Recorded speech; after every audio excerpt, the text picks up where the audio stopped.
Channel doctor Rammohan Hindi lecture पर आप सभी लोगों का स्वागत और वंदन करता हूं। आज हम बीए फर्स्ट सेमेस्टर में घनानंद की व्याख्या संख्या 3 पढ़ाने जा रहे हैं।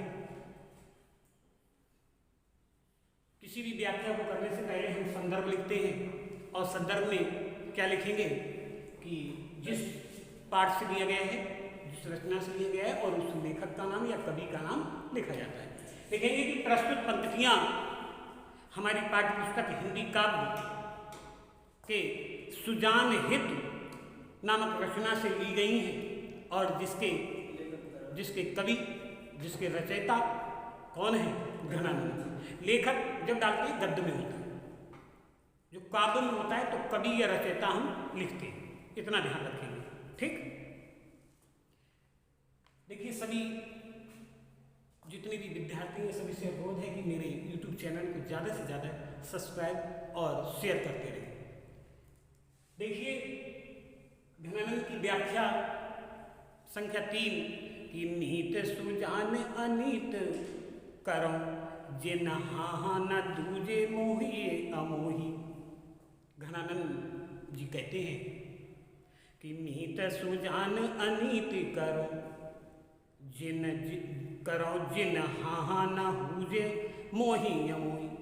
कि हे प्रिय सुजान, अपने सुजान को संबोधित करते हुए घनानंद जी कहते हैं कि हे प्रिय सुजान, तुम मेरे साथ अनीति का मतलब जानते हो?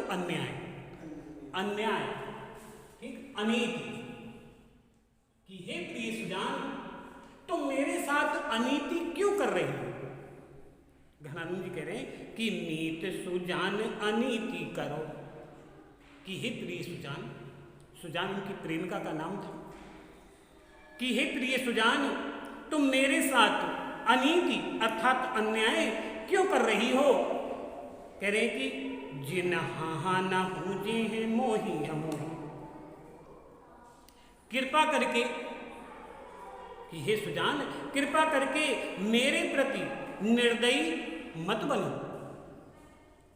नीत सुजान अनीति करो जिन हा न बूझे हैं मोही अमोही।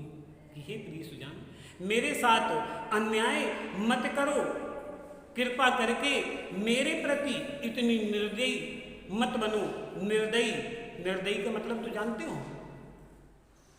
किसी पे दया ना करना, कठोर।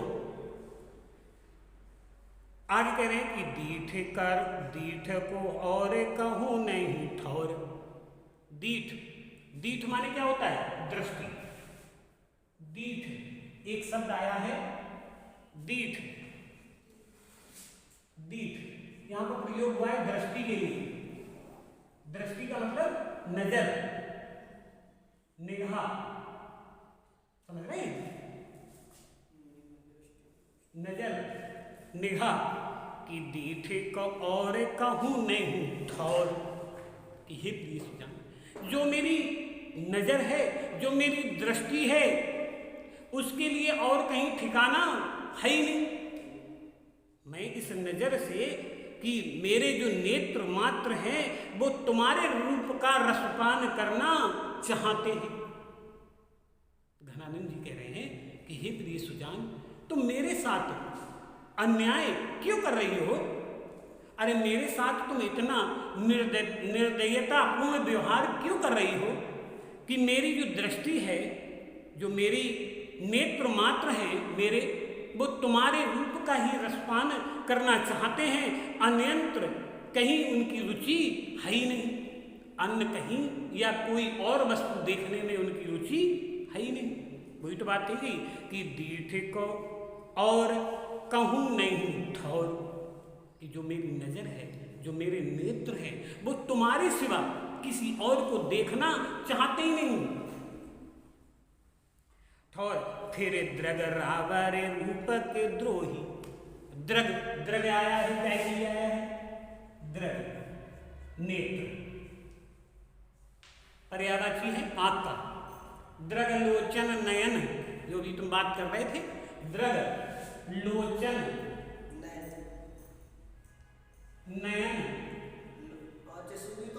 चक्षु भी होता है। हाँ, तो ये वही घनानंद जी कह रहे हैं कि द्रगराबर रूप को द्रोही, कि अनयंत्र जो मेरे नेत्र हैं, अनयंत्र, इनको कुछ और देखने में रुचि है ही नहीं सिवाय तुम्हारे। देखिए आगे कह रहे हैं, एक बेवास की टेक गहे लगी, आस रहे बस प्राण बटोही, कि हे सुजान, आपके रूप सौंदर्य का जो प्रभाव मेरे ऊपर है, आपके रूप सौंदर्य का जो प्रभाव या वर्चस्व जो मेरे हृदय पर, मेरे नेत्रों पर छाया है, तुम्हारी अनुकूल कृपा दृष्टि का एकमात्र भरोसा है। आगे कह रहे हैं, एक विवास आया, विशास, जो विशास शब्द का प्रयोग हुआ है, विशास, ये है विश्वास, इसका मतलब है विश्वास, विश्वास, ये ब्रजभाषा में है, ठीक। विश्वास, विश्वास, कि एक विश्वास की टेक गहे लगे, आंसू रहे बस प्राण बटोही, कि बस एकमात्र विश्वास है, और वो क्या कि वर्चस्व जो मेरे हृदय नेत्र पर छाया हुआ है, वो तुम्हारी अनुकूल कृपा दृष्टि का ही है।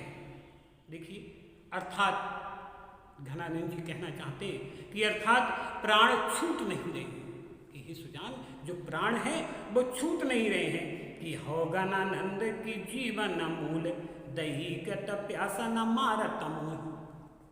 आगे घनानंद जी कहते हैं कि अर्थात प्राण छूट नहीं रहे हैं। घनानंद जी कहते हैं कि हे प्रिय मात्र, तुम ही मेरे प्राणाधार हो, कि हे घनानंद जीवन मूल, जीवन मूल अर्थात जीवन का मूलाधार, कि हे सुजान, तुम ही मेरे जीवन का आधार हो। देखिए कह रहे कि हो घनानंद की जीवन मूल, दही की सो प्यासा न मारत मोहि। अरे जब तुम ही मेरे जीवन का आधार हो, तो फिर तुम मुझे प्यासे क्यों मार रही हो? हे सुजान, जब तुम ही मेरे प्राणों का आधार हो, फिर मुझे प्यासा क्यों मार रही हो? वही तो बात कही है कि कित प्यासा न मारत मोही, कि हे सुजान, जब तुम ही मेरे प्राणों का आधार हो, तो फिर मुझे प्यासा क्यों मार रही हो? ये बात घनानंद जी कह रहे हैं। और फिर विशेष में लिखेंगे अनुप्रास, और भाषा कौन सी है? ब्रज भाषा, ब्रज, छंद सवैया, सवैया छंद है, ठीक। रस श्रृंगार है, रस श्रृंगार है, और अलंकार अनुप्रास, ये चीज नोट कर ली। अनुप्रास अलंकार है, दिप्सा है, श्लेष है, और यमक है। यमक, श्लेष,